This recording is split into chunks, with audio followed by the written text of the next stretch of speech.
بسم اللہ الرحمن الرحیم۔ عزت اور ذلت اللہ پاک کے ہاتھ میں ہے۔ ایک بہت بڑے بزرگ تھے، سنان ان کا نام تھا۔ وہ اپنے مریدوں کی جماعت کو لے کر حج کے لیے روانہ ہو گئے۔ ان کا راستہ کچھ اس طرح تھا کہ وہ پہلے مدینہ شریف پہ حاضر ہوں گے، پھر حج پہ جائیں گے۔ اس زمانے میں سفر اونٹوں پہ ہوتے تھے، اونٹ، گھوڑے، خچر یا پیدل۔ تو اسی دوران میں ایک مقام پر جب آئے تو راستے میں ایک بستی پر ان کا گزر ہوا۔ وہاں وہ سارے لوگ تھک گئے تھے۔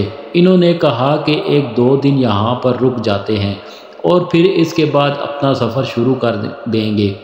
وہاں ان بزرگ کی نظر ایک بہت ہی خوبصورت عورت پر پڑی کہ آپ دیکھتے ہی فتنے میں مبتلا ہو گئے۔ آپ نے جا کر اس سے بات کی کہ میرے دل میں تمہارے لیے محبت اتنی جاگ چکی ہے کہ اب میں تمہارے بغیر نہیں رہ سکتا۔ اس عورت نے بزرگ سے کہا کہ بھائی میری کچھ شرطیں ہیں، اگر آپ مان لیں تو پھر میں آپ کے ساتھ رہوں گی۔ تو بزرگ نے کہا اچھا بتاؤ تمہاری کیا شرطیں ہیں؟ اس عورت نے کہا کہ پہلی شرط میری یہ ہے کہ جو عیسائیت کا ہمارا صلیب ہے، کراس کا نشان، اس کو اپنے گلے میں ڈال لیں۔ دوسری میری شرط یہ ہے کہ اللہ کے قرآن کی بے حرمتی کریں، اور تیسری شرط میری یہ ہے کہ آپ شراب پینا شروع کر دیں، اور چوتھی شرط میری یہ ہے کہ میرے خنزیر ہیں، ان کو جنگل میں چرانے کے لیے لے جایا کریں۔ وہ بزرگ اس کی محبت میں بہت زیادہ اندھے ہو گئے تھے، اس لیے حضور پاک صلی اللہ علیہ وآلہ وسلم نے بھی فرمایا ہے خبردار عورتوں کے فتنوں سے بچو۔ دنیا میں 2 ہی فتنے ہیں، ایک دولت اور ایک عورت، لیکن میری ایک بات یاد رکھنا، جہاں دولت کام نہ کرے وہاں عورت کام کر جاتی ہے، گمراہ کر دیتی ہے۔ اللہ معاف کرے کہ اتنے بڑے بزرگ ولی من الاولیاء لیکن چاروں شرطیں قبول کر لیں ایک عورت کے لیے۔ اس لیے یہ خیال نہ کریں کہ جی ہم تو عالم ہیں، ہم مولوی ہیں، ہم درس دیتے ہیں اور ہمارا درس لاکھوں لوگ سنتے ہیں۔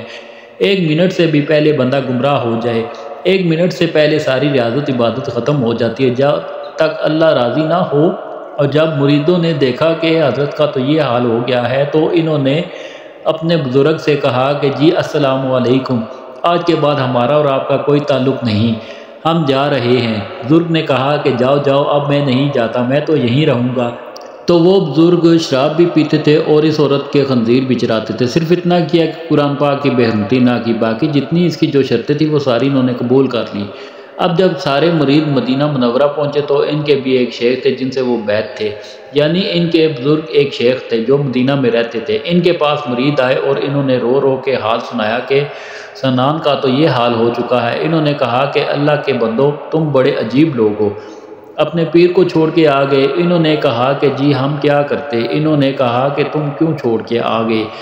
تم بھی وہاں اللہ کے آگے گر جاتے، گڑ گڑاتے، دعائیں مانگتے، پڑے رہتے جب تک ہدایت نہ ملتی۔ تم نے کون سا ان سے وفا کی ہے؟ ابھی بھی تم سارے مدینے پاک میں ہو، پیر صاحب کے لیے دعا کرو۔ وہ سب رو رو کر دعائیں کرتے رہے تو اللہ تعالیٰ نے اس بزرگ کے دل کو یکدم پلٹا دیا۔ بزرگ کہنے لگے کہ میں کیا ہو گیا ہوں؟ تو انہوں نے شراب پھینکی اور اس عورت سے کہا کہ بس اب میں نے توبہ کر لی ہے، میں اپنے دین پر واپس رجوع کرتا ہوں، آج کے بعد میرا اور تمہارا کوئی تعلق نہیں۔ اس عورت نے کہا کہ مجھے بھی کلمہ پڑھاؤ، میں بھی تمہارے ساتھ جاؤں گی۔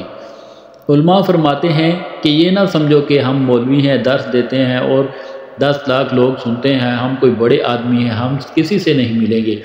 سامنے والا کون ہے؟ میرے بھائیوں، ہمیشہ یاد رکھو ہدایت اور گمراہی اللہ ہی کے ہاتھ میں ہے۔